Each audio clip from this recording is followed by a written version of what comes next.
Like I said, I think, going from the knee injury, I think mentally, the stress, maybe that might be part of it. I just want to be on the floor as much as possible. I want to play as much as possible. And there isn't much of a reason why he shouldn't keep doing so, according to doctors. And what Bell's palsy is essentially inflammation of one of the facial nerves. And what happens is the face droops, and it mimics a stroke. But it's not a stroke, says Dr. Erol Veznedaroglu. He's chair of the Neuroscience Unit at Drexel University and part of the Global Neurosciences Institute.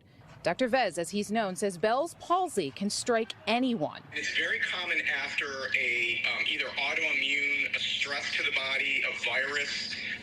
We see it in pregnant women, patients who are brittle diabetics with poor glucose control, obesity. And healthy people, including athletes.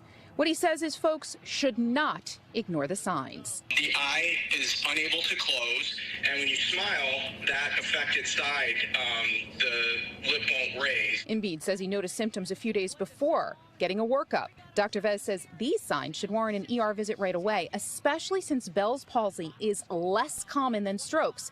But until they rule out a stroke, they need to treat you as if you're having one. Dr. Vez isn't treating Embiid and says in cases where folks are otherwise healthy, some medications can help decrease the effects of Bell's palsy.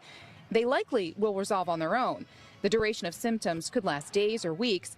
In rare cases, however, they can be permanent. I don't see any reason that he would not be able to play. I mean, this is a very specific inflammation of a facial nerve that would not impede him from being able to play.